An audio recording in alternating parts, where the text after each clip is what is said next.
அகரத்தின் அன்பு வணக்கங்கள். என்னதான் ராவணன் அசுரர்களின் வேந்தனாக சொல்லப்பட்டாலும் அவனிடம் பல நல்ல குணங்கள் இருந்துள்ளன.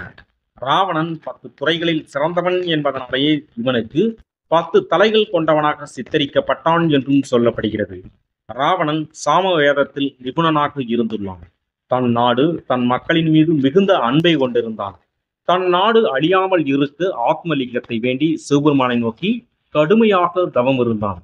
ராவணன் சிறந்த வீணை வித்துவான், சிறந்த சிவபக்தன், சிறந்த போராட்ட குணம் கொண்டவன்.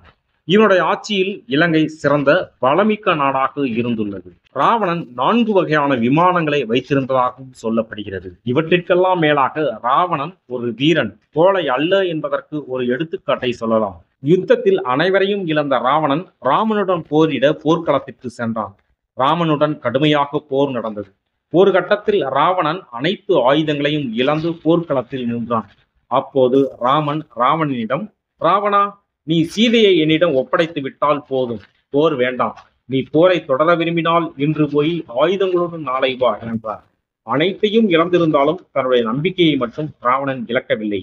தான் சீதையை ராமனிடம் ஒப்படைத்து விட்டால் எதிர்காலத்தில் தன்னை கோழை என்று உலகம் பழிக்கும். அப்பழி சொல்லுக்கு நாம் வீரத்துடன் போரிட்டு மடியலாம் என்று மறுநாள் புத்துணருடன் மீண்டும் போர்க்களத்திற்கு வந்தான் ராவணன். ராமனுடன் கடுமையாக போரிட்டான். கடைசியில் மடிந்தான். இதனாலேயே ராவணன் கடைசி வரை முயற்சித்து தோற்றவன் என்ற புகழை பெற்றான். மேலும் இது போன்ற ஆன்மீக தகவல்கள், கோயில் வரலாறுகள் போன்றவற்றை தெரிந்து கொள்வதற்கு மறக்காம நம்மளுடைய சேனலை சப்ஸ்கிரைப் பண்ணுங்க. நன்றி.